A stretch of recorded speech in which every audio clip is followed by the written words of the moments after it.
साथियों, बीएड में बची हुई सीटों पर एडमिशन के लिए अंतिम काउंसलिंग की प्रक्रिया के तहत वेटिंग लिस्ट की प्रक्रिया शुरू हो चुकी है। साथियों, अगर आपको भी कोई कॉलेज वेटिंग लिस्ट में दिख रहा है तो आप जो है इसमें भाग ले सकते हैं। यह आपके लिए अंतिम मौका होने वाला है।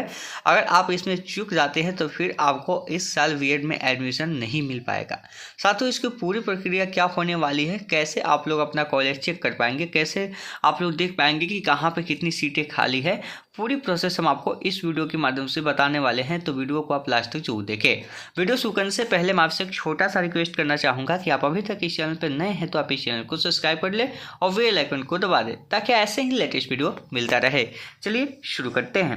साथियों, वीडियो के डिस्क्रिप्शन में आपको व्हाट्सएप ग्रुप और टेलीग्राम चैनल का लिंक मिलेगा, आप उसे ज्वाइन कर लीजिएगा ताकि आगे की अपडेट भी आपको वहाँ पर मिलती रहे। और इस PDF को हमने ग्रुप में भी भेज दिया है, आप वहाँ से इसे प्राप्त कर सकते हैं। साथियों, देख सकते हैं कि vacancy seat for latest centralised counselling and admission round आप देख सकते हैं। और यह अंतिम काउंसलिंग की प्रक्रिया हो रही है और उसके लिए ललित नारायण मिथिला यूनिवर्सिटी ने जो वैकेंसी सीट है उसकी डिटेल्स डाल दिया है। जैसे आप यहाँ पे देख सकते हैं कि vacancy seat for matrix for waiting round admission के लिए यहाँ पे सीट जो है देख सकते हैं। तो यह वेटिंग लिस्ट का जो है PDF आप अपने सामने देख सकते हैं कि किस कॉलेज में कितनी सीटें खाली हैं।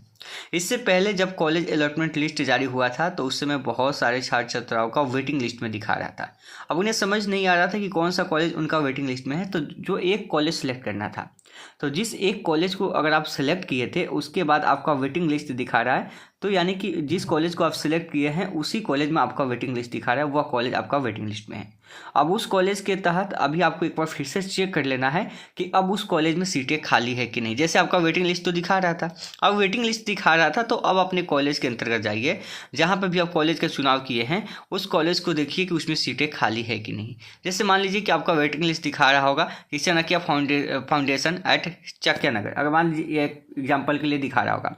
अब इसमें 6 सीटें खाली है, तब आपको क्या करना है, तब आपको यूनिवर्सिटी जाना है। यूनिवर्सिटी में कहाँ जाना है, तो यूनिवर्सिटी के अंदर आपको UNA ऑफिस जाना है, UNA ऑफिस। और यह आपको कौन सी यूनिवर्सिटी में जाना है, तो जो कॉलेज आपका जिस यूनिवर्सिटी के अंदर में है उसी यूनिवर्सिटी में जाना है।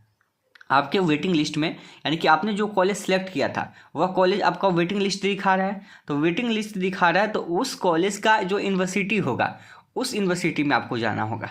ठीक है, हर कॉलेज का अपना अपना यूनिवर्सिटी होता है, तो वह कॉलेज किस यूनिवर्सिटी के अंतर्गत आता है आपको वह पता करना है और उसी के बाद जो है आपको जो है उस कॉलेज के अंदर जाना है। क्योंकि आप यूनिवर्सिटी जब कॉलेज सेलेक्ट किए होंगे एक कॉलेज, उस समय ही आपने यूनिवर्सिटी चूज किया होगा, या आप जब चूज किए होंगे तो उस पर आपको दिखा भी रहा है कि कौन सा यूनिवर्सिटी में है वो, तो आपको उसी यूनिवर्सिटी में जाना होगा। और इसका समय भी निर्धारित किया गया है कि आपको सुबह 10 बजे से, आज आपका लास्ट डेट है, ध्यान रखिएगा।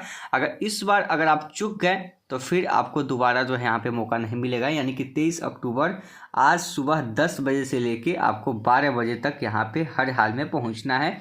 ये आपका नोटिस के अकॉर्डिंग, यानी कि जो ऑफिशियली नोटिस आया हुआ है उसके तहत है। लेकिन आप जब लॉगिन करेंगे तो वहाँ पे आपको 1 PM का भी समय दिखा रहा होगा, तो लेटेस्ट आप यहाँ पे 1 PM तक भी जा सकते हैं। लेकिन जो नोटिस है उसके अकॉर्डिंग आपको 12 बजे तक सुबह आपको पहुँच जाना है। ठीक है, ध्यान रखिएगा। और अगर आज नहीं पहुँच पाते हैं तो फिर आपको दिक्कत होगी। आप सोचिएगा कि इससे शाम तक नहीं जा सकते, तो नहीं, क्योंकि 1 बजे तक आप नहीं पहुँचते हैं तो फिर 2 बजे तक मेरिट लिस्ट जारी किया जाएगा। 2 बजे तक क्या किया जाएगा, मेरिट लिस्ट जारी कर दिया जाएगा। और यह मेरिट लिस्ट जो होगा यह आपकी लास्ट मेरिट लिस्ट होगी और आप देरी से जाएंगे तो आपको उसमें भाग नहीं लेने दिया जाएगा, ध्यान रखिएगा। अब जब वहाँ पे जाएंगे तो आपसे कुछ और चीज़ वहाँ पे डिमांड किया जाएगा। डिमांड क्या किया जाएगा, जो भी आपके डॉक्यूमेंट है आप अपना डॉक्यूमेंट रख लीजिएगा। हालांकि यहाँ पे कहीं भी कोई भी मेंशन नहीं किया गया है कि आपको क्या क्या लेके जाना है, बस आपको जाके वहाँ पे क्लेम करने के लिए बोला गया है। यानी कि होता क्या था कि इससे पहले जो कॉलेज आप चूज करते थे ना, तो वहाँ पे फिर से आपको मौका दिया जाता था बदलने का, लेकिन यहाँ पे आपको नहीं मौका दिया गया है। आप जाएंगे तो अपना कम से कम जो आपका रिजल्ट कार्ड होगा उसको अपने साथ रख लीजिएगा। ठीक है, और जो आप चूज किए थे कॉलेज वेटिंग लिस्ट के लिए उसको अपने पास रख लीजिएगा। ठीक है, मैं भी हो सके तो आपको वहाँ पे एक एप्लीकेशन लिखने के लिए दिया जाए या ना भी दिया जाए, जब आप यूनिवर्सिटी जाएंगे तो आपको पता चल जाएगा। और 10 बजे तक आप लोग पहुँचने का प्रयास कीजिएगा। अब देखिए, कुछ लोग का ये भी सवाल है कि सर हम जो कॉलेज सेलेक्ट किए थे वह किसी कैटेगरी के अंदर था, अब उस कैटेगरी के अंदर कोई कॉलेज दिखा नहीं रहा है, तो हम क्या करें। देखिए, अगर आपने जिस यूनिवर्सिटी को चूज किया था, जो कॉलेज आपने सेलेक्ट किया था, तो आपको अगर किसी कैटेगरी के तहत मिला था, अगर उसमें सीटें कैटेगरी की खाली है तो आप आसानी के साथ जा सकते हैं। अगर ना भी है, अगर जनरल में उस कॉलेज में सीटें खाली है तो ऐसी स्थिति में भी आप जा सकते हैं, क्योंकि जनरल सीटों पे सभी का हक होता है, सभी कैटेगरी का हक होता है, SC का, ST का, BC का, OBC EBC सबका होता है, EWS का। तो जो बची हुई सीटें हैं अगर जैसे अनरिजर्व है तो यहाँ पे सभी क्लेम कर सकते हैं। एक ही सीटें हैं क्यों नहीं हो, तो यहाँ पे सभी कैटेगरी के छात्र छात्राएं जो है यहाँ पे क्लेम कर सकते हैं, ठीक है। लेकिन वहीं SC है तो यहाँ पे केवल SC जो होंगे वही जो है यहाँ पे क्लेम कर सकते हैं इस कॉलेज के लिए।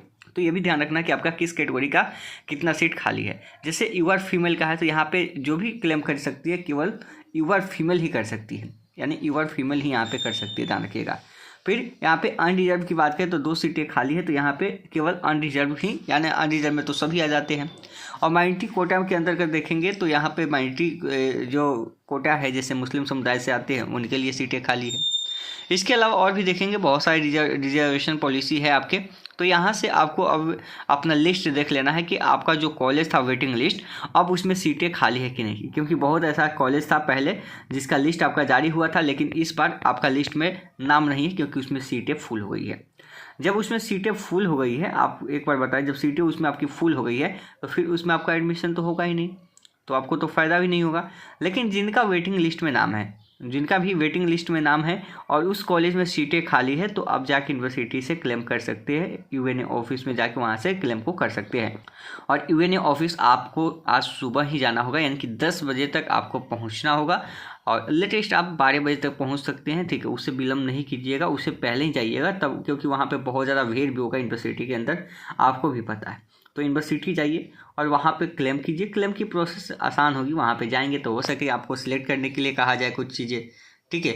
वहाँ पे अब क्लेम करने के लिए इसलिए कहा जाएगा, हो सके कि मान लीजिए कॉलेज है, अब यहाँ पे कॉलेज की बात करते हैं, यहाँ पे अनरिजर्व की 3 सीटें हैं, मान लेते हैं 3 सीटें हैं और क्लेम करने के लिए मान लेते हैं 10 स्टूडेंट चले जाते हैं। अब 10 स्टूडेंट के अंदर जिनका भी नंबर अच्छा खासा होगा उनको अलाउ कर दिया जाएगा, ये भी हो सकता है।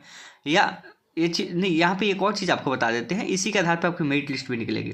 तो जिस कॉलेज में आप पहले से अप्लाई किए थे, आपका मेरिट लिस्ट जो आया था तो उसमें वेटिंग लिस्ट पहले होगा कि मान लीजिए आप जो भी कॉलेज में अप्लाई किए थे तो उनका 50 नंबर है, तो उसके नीचे भी 49 नंबर वाले होंगे, 28 नंबर वाले होंगे, तो ऐसे भी वहाँ पे वेटिंग लिस्ट होगी। तो उसके आधार पे भी आपको जैसे 50 के बाद 49 वालों को मौका दिया जाएगा, 28 वालों को दिया जाएगा, ऐसे भी होगा। तो इसी के लिए आपको क्लेम करने के लिए बुलाया जा रहा है यूनिवर्सिटी में। आप जाएंगे तो वहाँ पे आपसे सिंपल हो सके एक एप्लीकेशन ले लिया जाए, या एप्लीकेशन ना भी लिया जाए, आपसे जो बीएड का आईडी है, आईडी पासवर्ड वगैरह, आईडी पासवर्ड तो आपसे नहीं मांगा जाएगा, लेकिन जो आईडी होता है ना, जो फॉर्म आप भरे होंगे तो वहाँ पे एक आईडी जनरेट होता है, वो आईडी जैसे ही आपसे लेंगे वैसा आई डिटेल्स जो है वहाँ पे आपका ओपन हो जाएगा, उसी के साथ अपना चॉइस भी वहाँ पे कर लेंगे, हो जाएगा। तो बस आपको यहाँ प्रॉब्लम सिर्फ यही है कि आपको आने जाने की प्रॉब्लम है, आपको सिर्फ जाने के लिए प्रॉब्लम होगा, ठीक है, आने जाने की प्रॉब्लम है। लेकिन क्या कीजिएगा, अगर एडमिशन लेना है तो ये लास्ट मौका है, क्योंकि इसके बाद आपके पास कोई दूसरा मौका है ही नहीं कि आप जा सकते हैं। कई लोग का सवाल होगा कि सर मेरा जिस कॉलेज में वेटिंग लिस्ट बता रहा था अब नहीं दिखा रहा है उस कॉलेज में सीट, तो क्या हम दूसरे कॉलेज में जा सकते हैं, दूसरी यूनिवर्सिटी में जा सकते हैं? तो यहाँ पे ऐसा कोई प्रोसेस नहीं है कि आप दूसरी यूनिवर्सिटी के अंदर जा सकते हैं, क्योंकि इसमें वेटिंग लिस्ट का ही चर्चा किया है। अगर वेटिंग लिस्ट में है तो आप जा सकते हैं, ठीक है। अगर वेटिंग लिस्ट में आपका नाम शो कर रहा है तो वैसी स्थिति में आप जा सकते हैं, और जिनका वेटिंग लिस्ट में नाम शो नहीं कर रहा है वैसे लोगों को जाने की यूनिवर्सिटी कोई भी आवश्यकता नहीं है। वैसे लोग जाएंगे भी तो कुछ भी आपका नहीं होने वाला है, क्योंकि इसमें वेटिंग लिस्ट वालों को ही शामिल किया गया है। ये बातें आपको समझ में आ गई होगी। तो अब जो आप सभी ज़्यादा परेशान हो रहे थे एडमिशन को लेकर, परेशान होने की ज़रूरत नहीं है। आप जाइए, अब आपका एडमिशन जो है अंतिम चरण में है, बस 2 दिन का समय आपका बचा हुआ है इस एडमिशन के तहत, यानी कि आज ही आपको कॉलेज अलॉटमेंट हो जाएगा दोपहर 2 बजे तक। उसके बाद आपको एडमिशन की प्रक्रिया कल और परसों 2 दिन में पूरा कर लेना है। फिर बीएड में एडमिशन की प्रक्रिया जो है पूरी तरीके से इस साल बंद हो जाएगी। अब जितनी भी सीटें बाकी रहेगी, ठीक है, उन सीटों पर दोबारा अब एडमिशन इस साल तो नहीं होगा। और कितनी सीटें खाली है इसका डिटेल्स आप देख सकते हैं यहाँ पे, कहीं एक कॉलेज, कहीं 1 सीटें, कहीं 2 सीटें, कहीं 3 सीटें, 4 सीटें, ऐसे करके सीटें जो है खाली है। तो बहुत ज़्यादा सीट भी खाली नहीं है, और उम्मीद है कि इस काउंसलिंग के तहत जो सीटें हैं वो बिल्कुल फुल हो जाएगी। अगर फिर भी अगर सीटें इसके बाद कुछ रह जाती हैं तो फिर जब नोटिस अगर वगैरह आएगा तो वहाँ पे चीज़ें देखी जाएगी। लेकिन अभी आपको करना क्या है, अभी आपको सिंपल करना है कि आप यूनिवर्सिटी जाइए, यूएनए ऑफिस जाइए, जहाँ पे डॉक्यूमेंट वेरिफिकेशन की प्रक्रिया चल रही थी, वहाँ पे एक कार्यालय बनाया गया है, बीएड से संबंधित एडमिशन के लिए एक कार्यालय बनाया गया है जो इसको यूएनओ ऑफिस कहा गया है। देखिए जो भी मेरिट आपके तैयार होंगे वह यूनिवर्सिटी से ही होंगे, यानी कि हर यूनिवर्सिटी अपना अपना मेरिट लिस्ट तैयार कर रही है, इसलिए जल्दी हो जाएगा। क्योंकि यूनिवर्सिटी में आप जाएंगे तो आप जिस यूनिवर्सिटी के अंदर जाएंगे, जैसे डॉक्टर भीमराव अम्बेडकर यूनिवर्सिटी, तो वहाँ पे अगर मान लीजिए 3-4 कॉलेज 10 कॉलेज में सीटें खाली है तो उसका डिटेल्स लेके स्टूडेंट का बिहार यूनिवर्सिटी अपना मेरिट बनाएगा, क्योंकि उसके पास अधिकार दिया गया है, यानी कि लॉगिन पासवर्ड के तरह उसको भी यूजर आईडी पासवर्ड दिया गया है विभागीय, जिससे वह लॉगिन करके ठीक है आपकी मेरिट को तैयार कर देता है। आपकी मेरिट जो है यूनिवर्सिटी से तैयार हो रही है, ठीक है, हर यूनिवर्सिटी अपना मेरिट तैयार कर रही है। उसके बाद फाइनल रूप से जो है एलन जो है अपना पब्लिश कर रही है, ये चीज़ आपको देखने को मिल रहा है, क्योंकि जो नोडल जो अब यूनिवर्सिटी है वह कर रही है, लेकिन आपकी मेरिट जो तैयार हो रही है वो आपके यूनिवर्सिटी से ही तैयार हो रही है। ध्यान रखिएगा, ये चीज़ आप समझ गए। तो आप जिस यूनिवर्सिटी में जा रहे हैं मेरिट आपकी वहीं से तैयार हो रही है, इसीलिए आपको वहाँ पर बुलाया जा रहा है, और वहाँ बुलाने के बाद जब आप क्लेम करेंगे तो उसी के तहत आपका मेरिट लिस्ट उसी समय तैयार किया जाएगा।